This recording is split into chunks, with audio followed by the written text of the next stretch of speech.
Hi everybody, and welcome back to week 3 of our life cues. And the question for the week is, what do you have on your plate?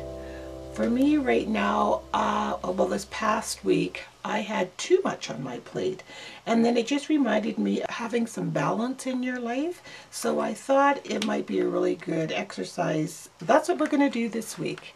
So here we go.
So I finished my page, and you saw me use, I just used the leftover packaging from some chipboard buttons, and I use the circles as a template. Sometimes when I have a lot on my plate, I really like to get messy and just get into it and just do whatever I want without thinking, picking colors and whatever. And then I end up really liking it in the end, and it feels really good. So you saw how I did the background with the blue paint and then the dots. And then I took just a plain paper plate that I had left over, and I used a foam scroll stamp that had some flourishes on it, and used some acrylic white paint. What I was trying to create was an actual plate, so that it looked kind of like a plate, because I couldn't fit the whole plate on my page and I thought it would have been too bulky. So just so that I had a little bit of a rim of a plate sticking out. And then I went on to cut out 3 inserts for my plate and used my scallop scissors that we hardly ever use anymore. The first item on my plate was my family, and I covered up family tree because I just wanted to use my immediate family. I didn't want to use it as a genealogy thing. And then you'll notice that I only taped down one side of the tree so I could put my little journaling in there, because I'll write about that. And the rubber stamps I was using, I got them at the dollar store, and they had all kinds of family related words on them, like kids, home, family, walk the dog.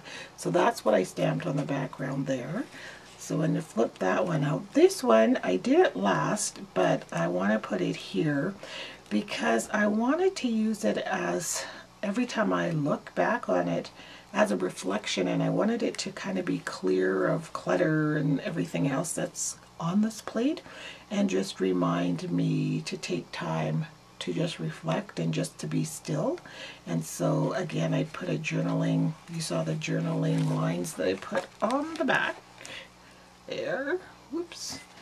Well, if I flip it that way, you can see them. There they are. And I can remove these things with this brad if I want, when I want to journal on them. And then I just sort of placed it loosely on this, and I used Stampin' Up! Shimmer paint. I don't know if you can see that. And I left that not glued on there because I thought I might put a picture if I came across something really reflective that I'd put on there. So I'll come back to this. And the last, but certainly not the least thing on my plate was this chipboard tag that says, "Do what you love," which is exactly what I was doing in this moment.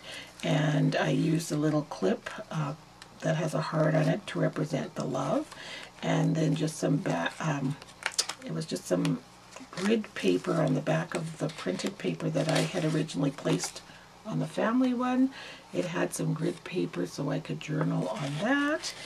And what I wanted to show you, when I do art journaling, I find that I do much more grungy work than I do when I'm doing card making or scrapbooking. So I went on some couple years ago and I made myself kind of a grunged up kit. And I've got some foam stamps in here, and I've even made some stamps with styrofoam. You can take a stylus. This one's really worn out. I should throw it away, but it works really cool. And then I keep them in here. Sponges, steel wool, sandpaper, all kinds of bubble wrap is great for stamping. A stylus that kind of was all bent up, but I use it. It's great for, I don't know, it's just cathartic sometimes. Just get in there and be really, really, really messy. Emery boards, makeup foam, a toothbrush for splattering. So I just make up this kit, and when I'm art journaling, I always try to have it close by so that if I want to get grungy, I can. So these are the things that are on my plate, and I like to keep in balance on my plate. Family, and of course it includes friends, self-reflection, and definitely doing what I love. I hope this video finds you having a good balance in your life, and if you don't, you can at least do this exercise and to reflect on what might need to change. So we'll see you next week.